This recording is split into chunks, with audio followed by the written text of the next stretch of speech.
Good evening, my dear brothers and sisters. Hope you are well, and I'm also well. And welcome back to English with me. And আজকে আমরা যেটা নিয়ে আলোচনা করব সেটা হচ্ছে আমরা লাস্ট দুইটা ক্লাসে অ্যাসার্টিভ থেকে ইন্টারোগেটিভ কিভাবে আলোচনা করব সেটা নিয়ে আলোচনা করেছি। রুল 1 থেকে আমরা প্রায় 6 পর্যন্ত আলোচনা করেছি। সো আজকের ভিডিওতে আমরা অ্যাসার্টিভ থেকে ইন্টারোগেটিভ রুল 7, 8 অ্যান্ড 9 এই তিনটা রুলের মাধ্যমে আমাদের শেষ হয়ে যাবে। সো এই তিনটা রুল নিয়ে আলোচনা করব। So let's get started. And so আমরা কম্পিউটার স্ক্রিনে চলে যাচ্ছি।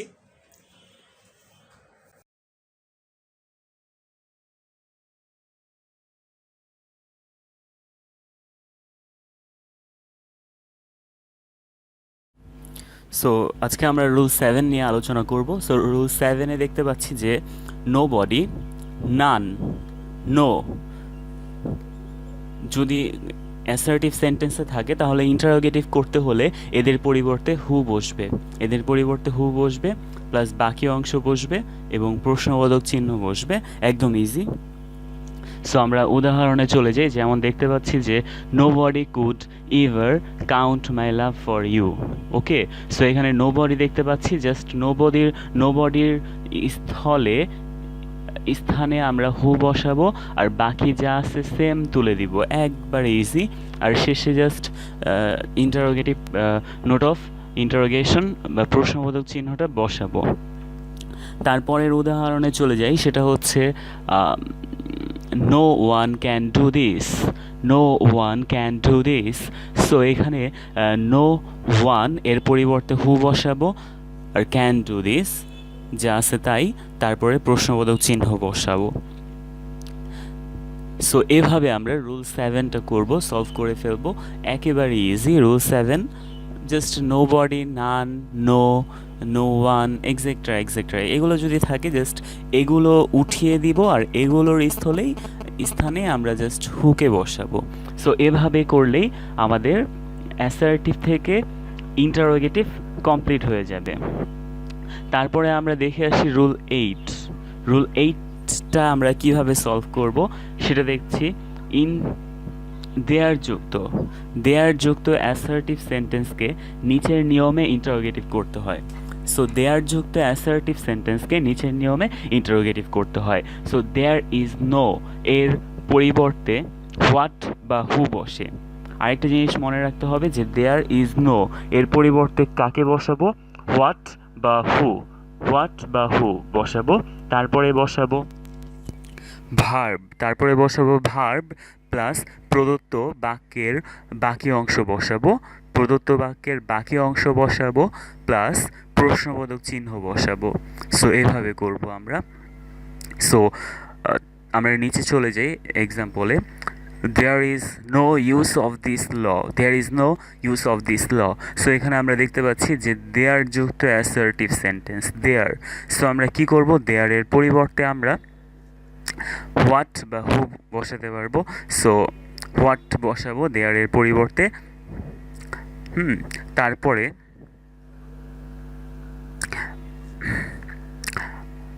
দেয়ার ইজ নো এটার পরিবর্তে হোয়াট বসালাম। তারপরে এখানে যে ভার্ব ইজকে নিয়ে আসবো। তারপরে দেখতে পাচ্ছি যে বাকি অংশ ইউজ অফ দিস ল, বাকি অংশ যা আছে সেটাই আমরা বসাবো। তারপরে প্রশ্নবোধক চিহ্ন বসাবো। এটা আরেকভাবেও করা যায়, একদম ইজিভাবে। জাস্ট ইজটাকে সামনে নিয়ে আসবো আর দেয়ার তারপরে বসাবো আর বাকি অংশ বসাবো। সো এভাবেও করা যায়, যেখানে এই যে এভাবে অর দিয়ে এই নিয়মটাও দেওয়া আছে। পরের বাক্যে চলে যাই আমরা। পরের বাক্যটা হচ্ছে there is no man happier than Jamil. হ্যাঁ, সো এখানেও দেয়ার ইজ নো দেখতে পাচ্ছি। সো দেয়ার ইজ নো এর পরিবর্তে জাস্ট হু বসাবো, তারপর ইজটাকে নিয়ে আসবো আর হু ইজ, তারপরে যে হ্যাপিয়ার দ্যান জামিল। সো এখানে ম্যানটা উজ্জ্ব থাকবে আর প্রশ্নবোধক চিহ্ন বসাবো। সো এটাকেও আবার ঠিক আগের মতো করে করা যাবে, যে ইজটাকে আগে নিয়ে আসবো আর নো তো অবশ্যই থাকবে না। ইজটাকে আগে নিয়ে আসবো, তারপর দেয়ার থেকে বাকি অংশ বসাবো। হ্যাঁ ইজ দেয়ার। সো নো এর পরিবর্তে আমরা পূর্বে জেনেছিলাম যে এনি বসবে, নো এর পরিবর্তে কি বসবে, এনি।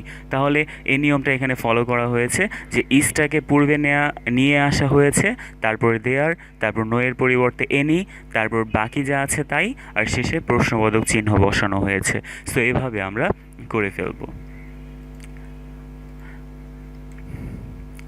তারপরে আমরা একটা নোট দেখে আসি, যেমন দেয়ার ইজ নো এর পরে ব্যক্তির উল্লেখ যদি থাকে, কোনো ব্যক্তি যদি থাকে তা হ্যাঁ থাকলে হু, এবং ব্যক্তির পরিবর্তে অন্য কিছুর উল্লেখ থাকলে দ্যাট বসবে, হোয়াট বসবে। ঠিক আছে, ব্যক্তি থাকলে আমরা হু বসাবো, আর ব্যক্তি যদি না থাকে তাহলে আমরা কি বসাবো, হোয়াট। হ্যাঁ, কিসের পরে, দেয়ার ইজ নো এর পরে। সো ওকে, আচ্ছা তাহলে এবার দেখে আসি যে ইজ দেয়ার এনি এর ব্যবহারও করা যায়। ইজ দেয়ার এনি এর ব্যবহারও করা যায়, যেমন friendship is nothing but a name. Friendship is nothing but a name. So এটাকে ইজটাকে সামনে, যেহেতু এটা ইজটাকে আমরা সামনে নিয়ে আসতে পারি, ইজেন্ট, তারপর এখানে ফ্রেন্ডশিপ, তারপর নাথিং থাকবে না, তো বাট এ নেম এটা দিয়ে আমরা প্রশ্নবোধক চিহ্ন বসিয়ে এভাবেও করতে পারি। সো বাটে সরি এখানে নাথিং এর পরিবর্তে এনিথিং বসাবো। তো isn't friendship anything but a name. So এভাবে আমরা করতে পারি। তারপরে করতে পারি যে হোয়াট, হ্যাঁ নাথিং যেহেতু আছে তাহলে আমরা হোয়াট বসাতে পারি, হোয়াট ইজ, তারপরে হচ্ছে ফ্রেন্ডশিপ বাট এ নেম, এভাবেও করতে পারি। তারপরের বাক্যটা দেখছি যে what is life but full of actions. তো isn't life but full of actions, এভাবেও করা যাবে। সো আমার মতে এই নিয়মটা ইজি। সো এইভাবে আমরা করে দিব। তো নোট একটা দেখে আসি। নোটটা হচ্ছে যে ইন্টারোগেটিভ করার সময় হোয়াট ইজ এর পরিবর্তে ইজেন্টের ব্যবহার করা যায়। হোয়াট ইজ এর পরিবর্তে ইজেন্ট এর ব্যবহার করা যায়। এবার আমরা চলে যাই রুল 9। হ্যাঁ, রুল 9। সো রুল 9-এ আমরা দেখতে পাচ্ছি যে ইট ইজ নো ইউজ যুক্ত অ্যাসার্টিভ সেন্টেন্সকে নিচের নিয়মের সাহায্যে ইন্টারোগেটিভ করতে হয়। হ্যাঁ, it is no use. So it is no use, হ্যাঁ, memorising answer for any examination. হ্যাঁ, সো এখানে কীভাবে করব, কি করব দেখো, ইট ইজ নো ইউজ এর পরিবর্তে আমরা কাকে বসাবো, হোয়াই। এখানে উপরে লেখা আছে যে ইট ইজ নো ইউজ এর পরিবর্তে আমরা হোয়াই বসাবো। তারপরে কি করব, ইউজ এর পরে আইএনজি যুক্ত ভার্বটি প্রেজেন্ট ফর্মে বসাবো, অর্থাৎ যে ফর্মটি আইএনজি ফর্মে আছে যে শব্দটি, সেটি আর আইএনজি ফর্মে থাকবে না, সেটা প্রেজেন্ট ফর্মে V1 ফর্মে চলে আসবে। তারপর সেন্টেন্সের বাকি অংশ বসবে, তারপর প্রশ্নবোধক চিহ্ন বসবে। সো সেটাই করা হয়েছে এখানে। ইট ইজ নো ইউজ এর পরিবর্তে আমরা হোয়াই ব্যবহার করেছি। তারপর মেমোরাইজিংয়ের V1 হচ্ছে মেমোরাইজ, হ্যাঁ আইএনজি আর থাকবে না। তারপর বাকি অংশ বসানোর পর প্রশ্নবোধক চিহ্ন বসানো হয়েছে। সো এভাবে করব। হ্যাঁ, এখানেও আরেকটা এক্সাম্পল অর দিয়ে দেওয়া আছে। সো এইভাবেও করা যাবে। তো ইট ডাজ নট ম্যাটার অফ যুক্ত অ্যাসার্টিভ সেন্টেন্সকে নিচের নিয়মের সাহায্যে ইন্টারোগেটিভ করতে হয়। যেমন ইট ডাজ নট